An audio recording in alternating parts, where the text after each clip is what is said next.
All right, so we're going to talk about transformation. So first of all, notice that this is my function, and you want to find what the base function is. And so your base function, I'll call that f of x, is the square root of x. So I have to, in my head, think about what the square root of x looks like, and it's something like this. It's a sideways parabola, half of a sideways parabola, right? So what am I doing to this function? That right there, shifts it, since it's inside with the x, that shifts it right 1. And then this right here actually does two things. The negative on the outside, notice how it's a negative on the outside. It's not inside with the x, it's on the outside, so that affects the y. And so the way I always remember this is, if I take my y equals x squared and I put a negative, which is this graph, and if I make the outside negative, what did I do to my graph? Let me make it blue. What did I do to my graph when I put a negative on the outside? What's negative x squared?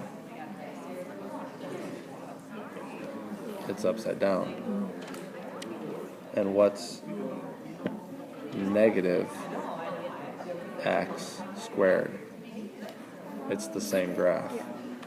So putting a negative on the inside flips it over the y-axis. Putting an x on the negative on the outside flips it over the x-axis. That's how I remember. If I don't remember it, I always go back to that example to remind me. So what does the negative on the outside do? It flips it over the x-axis. And this negative, the 4, a factor 4, here's how I do this one. If I took y equals 4x squared, what did I just do to this original red graph right here? When I made it 4x squared, what did I do to it? I take that graph, and instead of going over 1, up 1, I just went over 1, up 4. So I stretched it. I stretched that graph vertically. So it's a vertical stretch. A vertical stretch is the same thing as a horizontal compression. So another way to think about this is so anyway, vertical stretches and horizontal compressions are the same thing. So just be careful when you call things stretching and compressing. It really depends on if you're talking vertical or horizontal. All right, so here's what we're going to do. We're going to take this thing and we're going to first actually, here's what I like to do. I like to first think of this as negative. My base graph isn't going to be square root of x, it's going to be the negative square root of x, which is shifted over the x-axis, so it's this graph right here instead. And when I think of it like that, now I'm still just moving it right 1 and compressing it. Or I'm sorry, stretching it vertically. So it's going to move over 1. Let's pretend like I had drawn this correctly. Let me use orange. It's going to move over 1, and it's going to become steeper. The slope becomes steeper is another way to think of it. And that's what my new graph is going to be. It's going to be that orange graph right there. Let's take a look at another example. All right, so for this particular example, your base graph, let's call it your base graph now, g of x.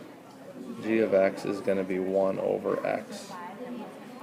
Or you can make it, and again, this is what I'm trying to get at here, you can make your base graph negative 1 over x. So let's first think about 1 over x looks like. 1 over x is going to be a rational function that looks like this. Here, let me erase this negative. Here's g of x.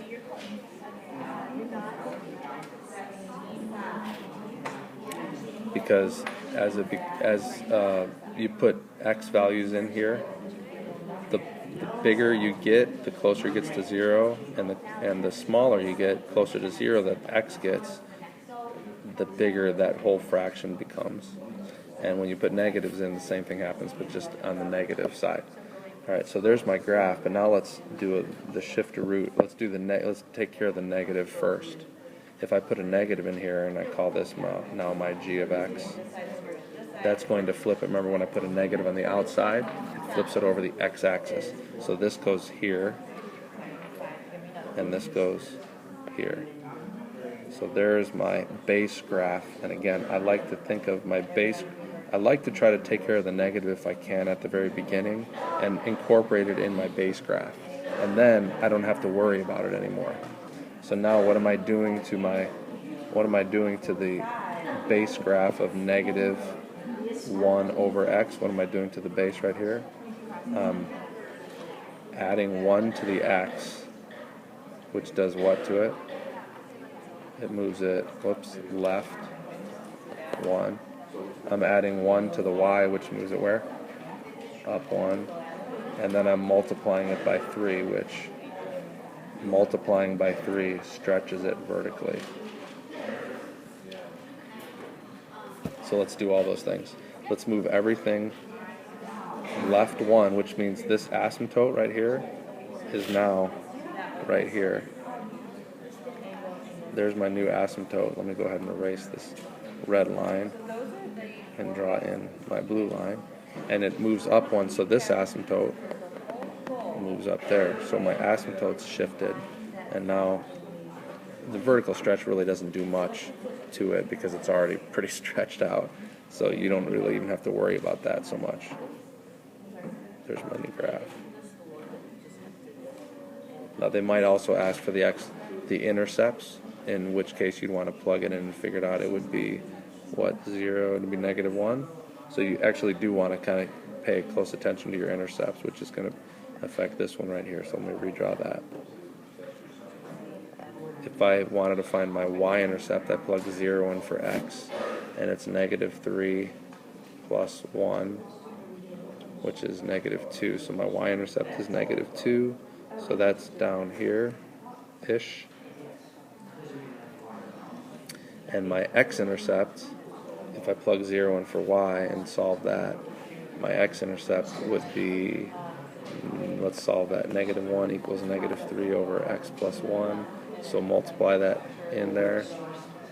I'm going to erase this to give me some room. Negative x minus 1 equals negative 3. Negative x equals negative 2. X equals positive 2. So here's positive 2 right there. I can't draw my point on there very good. There we go. There's positive 2-ish again. And so it's going to go like this. It's good to know your intercepts because, as you'll see, intercepts are the most important points in your graph. So there's how I would do a transformation of a graph.